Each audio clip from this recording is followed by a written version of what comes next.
In the previous video, we discussed the general terms regarding the periodic table, that is, what is the meaning of group, what period indicates, what is the general electronic configuration of p block elements.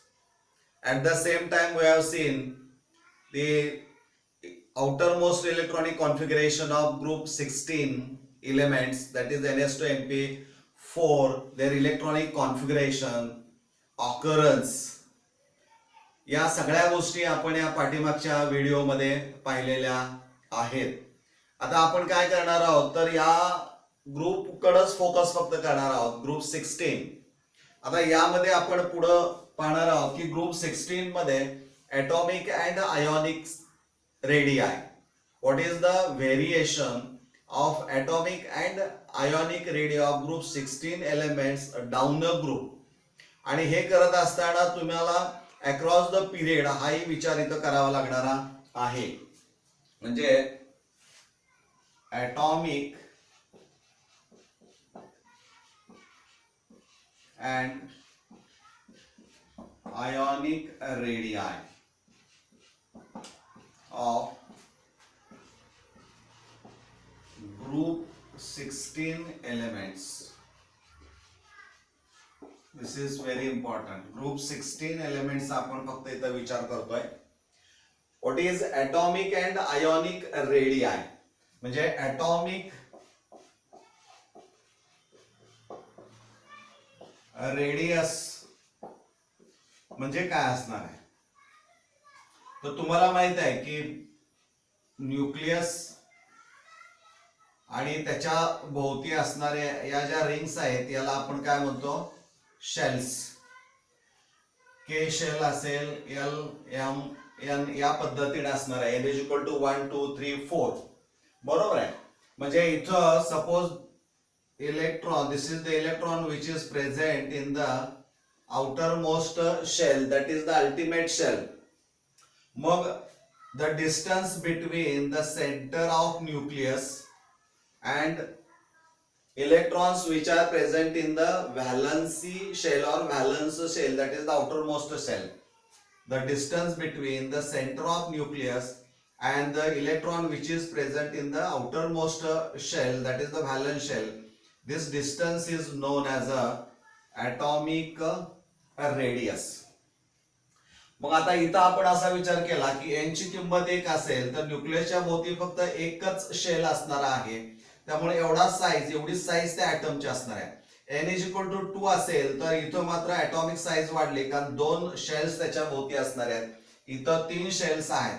म्हणजे यावरने तुम्हाला अंदाज येऊ शकतो की what is the variation of atomic size across the period and down the group. या दोन्ही गोष्टी तुम्हाला समजू शकतात. म्हणजे या पद्धतीने ॲटॉमिक रेडियस असणारे आहे. आणि आयोनिक रेडियस म्हणजे काय असणार आहे तर suppose this is atom, when it accept an electron किंवा इलेक्ट्रॉन जे त्याला गरज लागेल तेवढे, ज्यावेळी तो इलेक्ट्रॉन या शेल मध्ये it always add in the ultimate shell, म्हणजे सर्वसाधारणपणे या शेवटच्या शेल मध्ये तो इलेक्ट्रॉन ऍड होतोय असं आपण जर गृहीत धरलं तर इथं होतं काय तर ऍक्च्युली इलेक्ट्रॉन पहिले इथं जे असणार आहे यांच्यामध्ये there is a electron repulsion, हे तर असतंच. परंतु हा इलेक्ट्रॉन ज्यावेळी ऍड होतो त्यावेळेस प्रोटॉन आणि इलेक्ट्रॉनचा रेशो बदलतो. म्हणजे इथं नंबर ऑफ इलेक्ट्रॉन्स वाढले आणि नंबर ऑफ पॉझिटिव्ह चार्जेस कमी झाले, सो इफेक्टिव्ह न्यूक्लिअर चार्ज रेड्युसेस. त्यामुळं शेवटच्या कक्षेमध्ये जे काही इलेक्ट्रॉन्स असणारे आहेत त्यांचं केंद्रकाचा जो काही परिणाम असणार आहे की इलेक्ट्रॉन स्वतःकडे खेचून घेण्याची ती टेंडन्सी कमी होते, कारण इलेक्ट्रॉनची संख्या वाढते. So electron cloud slightly expands. म्हणजे इलेक्ट्रॉन क्लाउड असं काय होतं, वाढतं. म्हणजे ॲटॉमिक रेडिया आणि आयोनिक रेडियाचा विचार जर केला तर इलेक्ट्रॉन ज्यावेळी ऍड होतो त्यावेळेस निगेटिव्ह आयन तयार होईल, परंतु त्यावेळी त्याची साईज वाढलेली तुम्हाला पाहायला मिळेल. म्हणजे आनियन जो असणार आहे, आनियनची साईज त्याच्या ॲटम पेक्षा निश्चितच जास्त किंवा मोठी आपल्याला पाहायला मिळते, कारण इफेक्टिव्ह न्यूक्लिअर चार्ज हा कमी होतो आणि या इलेक्ट्रॉनचं या केंद्रकाकडचं अट्रॅक्शन कमी होतं. So electron cloud expand. So automatically ionic size also increases. म्हणजे हे त्या त्या ऍटमच्या आणि आयनच्या बाबतीमध्ये असणार आहे, हे तुम्हाला माहित असायला पाहिजे. मग आयोनिक रेडिया काय असणार आहे, तर जो इथं इलेक्ट्रॉन ऍड झाला त्यावेळेस केंद्रक आणि त्या आयनच्या शेवटची जी शेल असणार आहे त्यामध्ये असणारे इलेक्ट्रॉन, हे जे अंतर असणार आहे त्याला आपण आयोनिक रेडियस असं आपण म्हणू शकतो. म्हणजे हे तुम्हाला मूळ माहित असणं अपेक्षित असणार आहे. आता आपण ग्रुप 16च्या बाबतीमध्ये विचार करूया. एलिमेंट जो असणार आहे, एलिमेंट पहिला येतो ऑक्सिजन, त्यानंतर sulphur, next is a selenium, then tellurium, then polonium, and last one is a LV, that is livermorium. आता ऑक्सिजन जो असणार आहे तो it belongs to second period of the periodic table, sulphur it belongs to third period of the periodic table, selenium it belongs to fourth period of the periodic table, it belongs to fifth, tellurium, polonium 6, and livermorium it belongs from n is equal to 7, that is the 7th period of the periodic table. म्हणजे हे का तुम्हाला माहित असावं, तर इथं तुम्हाला हे स्ट्रक्चर लक्षात आलं असेल. when n is equal to 2 म्हणजे त्या केंद्रकाच्या भोवती 2 एनर्जी मेन एनर्जी लेवल्स असणार आहेत. n ची किंमत 3 ज्यावेळी असेल त्यावेळी 3 energy level main energy levels किंवा प्रिन्सिपल क्वांटम नंबर 3, त्यामुळे 3 शेल्स असणार आहेत. n इज इक्वल टू 4 असेल तर केंद्रकाच्या भोवती 4 अशा शेल्स आपल्याला पाहायला मिळतील. म्हणजे इथं काय होतं, तर ज्यावेळी म्हणजे इथं आपण असं ऑक्सिजनच्या बाबतीमध्ये गृहीत धरूया फर्स्ट सेकंड KL, दोनच, n इज इक्वल टू 2, दोनच, इथून इथपर्यंतचं अंतर that is the atomic radius. सल्फरच्या बाबतीमध्ये 1 2 3 ALM, बरोबर आहे. या केंद्रकापासून तर इथपर्यंतचं अंतर असणार आहे that is nothing but the atomic radius. म्हणजे इथं जर आपण पाहिलं तर ॲटॉमिक रेडियस किंवा atomic radii and ionic radii of group 16 elements increases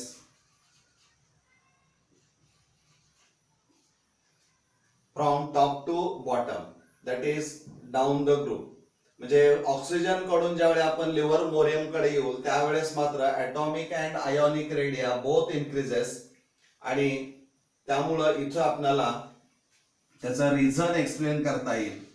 What is the reason to increase the atomic and ionic radii down the group? पहिलं reason काय असणार आहे हे जर पाहिलं तर तुमच्या लक्षामध्ये येईल किंवा यावरूनही तुमच्या लक्षामध्ये येईल की एक there is a addition of a new shell. म्हणजे as we move from top to bottom, that is from oxygen to livermorium, there is a addition of new shell. प्रत्येक वेळी एक शेल त्याच्यामध्ये ऍड होताना पाहायला मिळतो. त्यामुळे होतं काय तर atomic size increases, atomic size वाढते. ॲटॉमिक साइज वाढते हे मान्य जरी असलं तरी इथं आणखीन एक गोष्ट महत्वाची आहे की इथं इनर शेलची संख्या वाढते. That is effect of number of inner orbital electrons also increases. त्यामुळे व्हॅलन्स इलेक्ट्रॉन शेवटच्या कक्षेमधले जे इलेक्ट्रॉन्स असणार आहेत याचा फोर्स ऑफ अट्रॅक्शन म्हणजे केंद्रक आणि व्हॅलन्स इलेक्ट्रॉन यामधला फोर्स ऑफ अट्रॅक्शन काय होतो तो कमी होतो. कारण इथं screening effect, inner orbital electrons और inner shell electrons act as a screen, आणि त्यामुळे या दोघांच्या मधलं फोर्स ऑफ अट्रॅक्शन हे कमी होतं. त्यामुळे इलेक्ट्रॉन्स थोडेसे केंद्रकापासून असे जास्त बाजूला जातात. त्यामुळे तेही कारण त्याच्यामध्ये असणार आहे. पण याच्यामध्ये सगळ्यात महत्वाचं काय असणार आहे तर as we move from oxygen to polonium or livermorium, the effective nuclear charge, that is ZEFF, effective nuclear charge decreases. हे सगळ्यात महत्वाचं आहे. म्हणजे इलेक्ट्रॉनची संख्या वाढत असल्यामुळं केंद्रकाचं थोडंसं जो इन्फ्लुएन्स असायला पाहिजे इलेक्ट्रॉन्स स्वतःकडे खेचून घेण्याचा, तो इफेक्ट काय होतो, कमी कमी होताना आपल्याला पाहायला मिळतो. So what is the variation of atomic and ionic radii down the group in case of group 16 elements? तर atomic and ionic radii increases from oxygen to livermorium. What is the reason? Due to addition of new shell, atomic size, increase in atomic size and decrease in effective nuclear charge. These are the reasons which explains the increase in atomic and ionic radii down the group in case of group 16 elements. आता हे झालं, परंतु ज्यावेळी हे ग्रुपचा आपण विचार केला, ग्रुपच्या ऐवजी समजा तुम्ही असा विचार केला की इथं आपण 15, 16 आणि 17 हे ग्रुप समजा आपण कन्सिडर केले. आपण असं गृहीत धरूया ग्रुप 15, 16, 17 म्हणजे अक्रॉस द पिरियड आपण असं कन्सिडर केला तर हा ग्रुप 15 आहे, हा ग्रुप 16 आहे, हा ग्रुप 17 असणार आहे. याला आपण नायट्रोजन फॅमिली म्हणतो, याला ऑक्सिजन फॅमिली म्हणतो, याला हॅलोजन फॅमिली असं म्हटलं जातं. याच्या बाबतीमध्ये समजा उदाहरणार्थ एलिमेंट आपण नायट्रोजन घेतला, ऑक्सिजन घेतला आणि इथं फ्लोरीन, बरोबर आहे, nitrogen, oxygen, fluorine. Atomic number असणार आहे 7, 8, 9. झेड जो असणार आहे तो 7, 8, 9 असणारा आहे. म्हणजे इथं याचं इलेक्ट्रॉनिक कॉन्फिगरेशन जर पाहिलं तर NS2 NP3, NS2 NP4, NS2 NP5. म्हणजे तुमच्या लक्षात येईल की S orbital is completely filled, but there is a addition of successive addition of one electron in the same subshell, that is the P. म्हणजे हा भाग तुम्हाला माहित असणं अपेक्षित असणार आहे. परंतु यामध्ये सगळ्यात महत्वाचं काय असेल तर n ची किंमत जी असणार आहे ती तीच आहे, बदललेली नाही, लक्षात घ्या. इथं मात्र n ची किंमत बदलत जाते, म्हणजे 2, 3, 4. So there is a addition of new shell every time. परंतु इथं काय होतं, त्याच मेन एनर्जी लेवल मधल्या सबशेल मध्ये इलेक्ट्रॉन हा ऍड केला जातो आणि त्यामुळं होतं काय तर सेम प्रिन्सिपल एनर्जी लेवल जे असणार आहे त्यामध्ये इलेक्ट्रॉन ऍड होत असल्यामुळं ॲटॉमिक साईज आपण म्हणूया as we move from left to right across the period, the atomic size decreases. Atomic size decreases. आता atomic size वाढते, आता सॉरी atomic size कमी होते, त्यानंतर atomic नंबरच्या बाबतीमध्ये काय होतं आपण बघूया. atomic नंबर हा वाढताना दिसतोय, म्हणजे increase. मग ॲटॉमिक नंबर वाढत असेल तर झेड इफेक्टिव्ह न्यूक्लिअर चार्ज जो असणार आहे ZEF तो वाढतो का कमी होतो तर हा वाढतो. आणि हा वाढल्यामुळं काय होतं तर या इलेक्ट्रॉन्स एकाच कक्षेमध्ये ऍड होतात आणि सेम शेल असल्यामुळं ते electrons they are strongly bound by the nucleus. म्हणजे यांच्यामध्ये फोर्स ऑफ अट्रॅक्शन म्हणजे व्हॅलन्स इलेक्ट्रॉन जे असणारे आहेत they are pulled strongly by the nucleus. So the atomic size gets reduced. म्हणजे ते इलेक्ट्रॉन्स केंद्रकाकडे खेचल्यामुळं परिणाम काय होतो तर इलेक्ट्रॉन क्लाउड कमी होतं, म्हणजे साईज त्या ॲटमची काय होते कमी होते. म्हणजे इथं as we move from left to right in any period of the periodic table, there is a atomic size goes on decreasing. ती कमी होतानाच तुम्हाला पाहायला मिळेल. आणि इथं 16 ग्रुप मध्ये हे दोन्ही व्हेरिएशन पाहिले तर आपल्याला हे वाढताना पाहायला मिळते. म्हणजे हे तुम्हाला माहित असणं अपेक्षित असणार आहे. हे डिटेलमध्ये आपण घेतोय कारण यातनं बऱ्याचशा गोष्टी किंवा यातून तुम्हाला अनेक असे प्रश्न निर्माण होतील की ज्यावर ते प्रश्न तुम्हाला सोडवताना कोणतीही अडचण येणार नाही. बरोबर आहे. हे मला वाटतंय तुम्हाला नीट समजलेलं असणार आहे. Now the next property is ionization enthalpy. Ionization enthalpy. Before defining or explaining what is the meaning of ionization enthalpy, आपण एक उदाहरण घेऊया. म्हणजे जनरल आहे ते तुमच्या पटकन लक्षामध्ये येऊ शकेल. हा M आहे, that is nothing but isolated atom in gaseous state. म्हणजे M जो असणार आहे तो it is isolated atom in gaseous state. म्हणजे फक्त M हा सिंगल ॲटम गॅसियस स्टेट मध्ये असणारा आहे. आता इथं होतं काय की जर M या सिंगल ॲटम मधून which is in a isolated gaseous system, suppose you have to remove an electron from outermost shell. At that time you have to supply the energy. Plus charge indicates the energy is required. For what purpose? To remove an electron.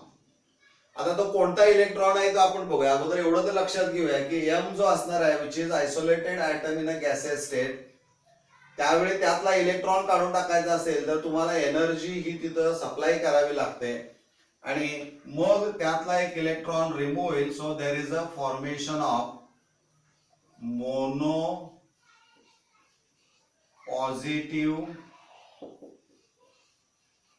Ion, monopositive ion in a gaseous state and electron is removed. म्हणजे एक electron आपण काढलेला आहे. आता एवढ्यावरनं तुम्हाला काय लक्षात येत आहे बघा. आता म्हणजे ionization enthalpy, the amount of the minimum amount of energy, the minimum amount of energy is required to remove most loosely bound electron, most loosely bound electron of an isolated atom in the gaseous state, so as to convert it into monopositive ion, that is the cation, is called ionization enthalpy. म्हणजे एवढ्यावरून तुम्हाला त्याची definition काय आहे हे तुम्हाला नेमकं सांगता यायला पाहिजे. एवढंच लक्षात ठेवायचं. काय काय सांगितलं. पॉझिटिव्ह चार्जचा अर्थ काय असणार आहे की energy is required so as to remove the most loosely bound electron. शेवटच्या कक्षेमध्ये जो इलेक्ट्रॉन असणार आहे त्याचं आणि केंद्रकापासूनचं अंतर हे ॲटॉमिक साईजवर अवलंबून असणार आहे. जर ॲटॉमिक साईज लहान असेल तर अंतर कमी असेल, डिस्टन्स कमी असेल. ॲटॉमिक साईज मोठे असेल, लार्ज ॲटॉमिक साईज असेल तर डिस्टन्स वाढलं, मग ते अंतर वाढलं असेल तर इलेक्ट्रॉन काढून टाकण्यासाठी एनर्जी कमी लागेल का जास्त लागेल हा अंदाज तुम्ही बांधू शकता. म्हणजे हे तुम्हाला कळणं सोपं जाऊ शकतं. म्हणजे या पद्धतीनं असणार आहे. आता हेच तुम्हाला वेगळ्या पद्धतीनं ही रिप्रेझेंट करता येऊ शकतं. बघा इथं M in gaseous state plus the minimum amount of energy is required to remove the most loosely bound electron from an isolated atom in gaseous state. बरोबर आहे. That energy is called first ionization enthalpy, which is represented as ionization enthalpy 1. म्हणजे इथं IE1 gives M plus in gaseous state electron, one electron. आता IE1 जो असणार आहे एंथॅल्पी आपण म्हणतो एंथॅल्पी चेंज, हे याही पद्धतीनं रिप्रेझेंट केलं तरी चालतं. 1 इक्वॅलंट टू डेल्टा IH1. हे असं लिहिलं काय आणि असं लिहिलं काय, दोन्हीचा अर्थ एकच असणार आहे. आता हे झालं, परंतु या मोनो पॉझिटिव्ह कटायन मधून, समजा मोनो पॉझिटिव्ह कटायन आहे M+ in a gaseous state, यातला इलेक्ट्रॉन काढून टाकायचा असेल, एक इलेक्ट्रॉन समजा काढून टाकला, तर इथं there is a formation of di positive cation in the gaseous state. बरोबर आहे. इथं जी असणार आहे IE2 म्हणजे the amount of energy is required to remove the electron from monopositive ion is called ionization enthalpy second, that is the second ionization enthalpy. म्हणजे इथं आता तुमच्या लक्षामध्ये येईल की IE1 whether IE1 is a greater than IE2 or IE1 is a less than IE2 हे तुम्हाला सांगता यायला पाहिजे. कारण इथं मोनोपॉझिटिव्ह आयन असणारा, इथं हा ऍटम स्वरूपामध्ये त्यातून इलेक्ट्रॉन काढून टाकला, कटायन तयार झाला. कटायन मधून इलेक्ट्रॉन काढून टाकायचा असेल तर इथं होतं काय, लक्षात येते का बघा, मोनोपॉझिटिव्ह टू डाय पॉझिटिव्ह असणार आहे. त्यामुळं इथं इलेक्ट्रॉन काढून टाकत असताना मात्र तुम्हाला जादा एनर्जी सप्लाय करावी लागेल, कारण इलेक्ट्रॉनची संख्या कमी होते. पॉझिटिव्ह चार्ज म्हणजे प्रोटॉनची संख्या वाढते, इलेक्ट्रॉनची संख्या कमी होते. त्यामुळे प्रोटॉनची संख्या वाढली तर इलेक्ट्रॉन्स एक केंद्रकाकडे जास्त अट्रॅक्ट होतील, स्ट्रॉंगली बाउंड होतील, आणि तो जो फोर्स असणार आहे दोघांच्या मधला अट्रॅक्शनचा तो कमी करायचा असेल तर you have to supply additional energy. So more amount of energy will be required to remove an electron from monopositive ion so as to convert it into dipositive ion or cation. म्हणजे इथं तुमच्या लक्षामध्ये येईल की IE1 is less than IE2. बरोबर. आता हे variation तुम्हाला एक्सप्लेन करायचं आहे. म्हणजे variation of ionization enthalpy down the group in case of group 16 elements काय होत असलं पाहिजे आता, तर ती आयोनायझेशन एंथॅल्पी ही कमी कमी कमी होत असताना तुम्हाला पाहायला मिळेल. बरोबर आहे. म्हणजे ionisation एंथॅल्पी as we move from down the group, that is from oxygen to polonium, आपण म्हणूया आयोनायझेशन एंथॅल्पी डिक्रीजेस, ही डिक्रीज झालेली आपल्याला पाहायला मिळेल. त्याचं कारण काय असणार आहे, तर त्याचं कारण असणार आहे ॲटॉमिक साइज इन्क्रीजेस. दुसरं काय असणार आहे, Z effect, that is the effective nuclear charge decreases. या सगळ्यांचा विचार जर केला तर आयोनायझेशन एंथॅल्पी ही कमी कमी होताना आपल्याला पाहायला मिळते. बरोबर आहे. आता इथं व्हेरिएशनचा आपण विचार केला, हा डाऊन द ग्रुप झाला. आता अक्रॉस पिरियड आपण विचार करूया. across a period. बरोबर आहे. Group 15, 16, 17 nitrogen family, oxygen family, halogen family असणार आहे. NH2 NP3 NH2 NP4 NH2 NP5.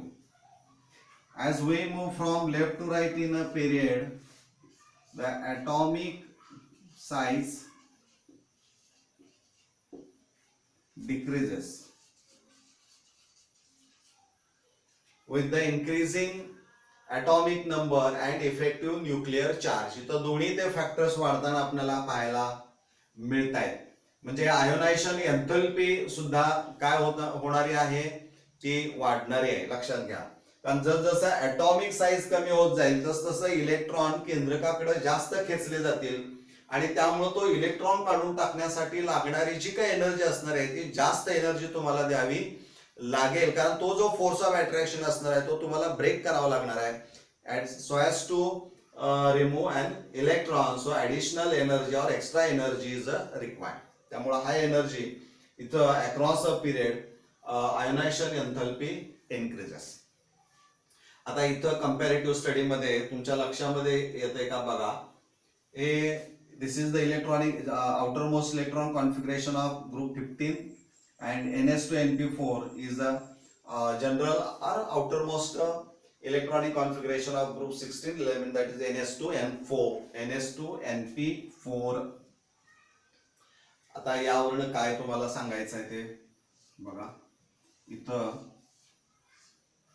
P मध्ये आपण जर पाहिलं तर 1 2 3 आणि इकडं P मध्ये जर पाहिलं तर इथं 2 इलेक्ट्रॉन्स आहेत, इथे 1 इलेक्ट्रॉन आहे, इथे 1 electron.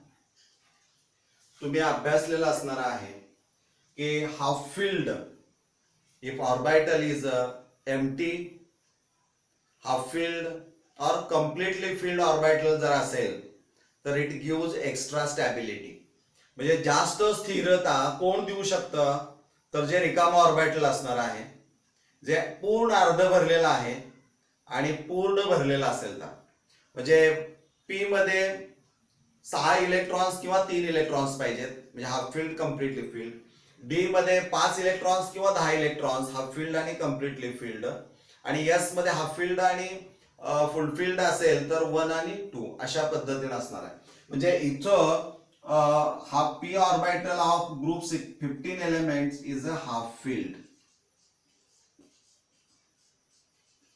So it gives extra stability. जास्त स्थिरता पाहायला मिळते. त्यामुळं more amount of energy is required. So high energy indicates the high ionization enthalpy. बरोबर आहे. इलेक्ट्रॉन काढून टाकायला एनर्जी जास्त लागते म्हणजे आयोनायझेशन एन्थॅल्पी जास्त असणार आहे. Now compare this electronic configuration of particularly P with group 16 elements. You will find that there are NP आपण म्हणूया किंवा 2 आपण कुठले घ्या. 1 P orbital is paired and there are 2 unpaired electrons. So these 2 unpaired electrons can easily be removed. म्हणजे यापेक्षा इथं स्थिरता जास्त नाहीये त्यामुळं हे 2 अनपेड इलेक्ट्रॉन्स ते सहज आपण काढू शकतो. So less amount of energy is required to remove such electron. त्यामुळं या दोन्हीची तुलना केली अक्रॉस द पिरियड तर group 16 elements have lower ionization enthalpies than group 15 elements. हे रिझन तुम्हाला एक्सप्लेन करता यायला पाहिजे. त्यामुळं हे आपण इथे एक्सप्लेनेशन दिलेलं आहे. म्हणजे हे इलेक्ट्रॉनिक कॉन्फिगरेशन जर तुमचं व्यवस्थित झालं असेल, ॲटॉमिक आणि आयोनिक रेडिया याचं व्हेरिएशन डाऊन द ग्रुप आणि अक्रॉस द पिरियड नेमकं झालं असेल तर you can explain all the properties of periodic properties. ज्या पिरियॉडिक प्रॉपर्टीज असणार आहेत त्या सगळ्या तुम्ही आरामात एक्सप्लेन करू शकता, कुठेही अडचण येणार नाही. म्हणजे या पद्धतीनं हा एक पार्ट इथं आपला संपत आहे.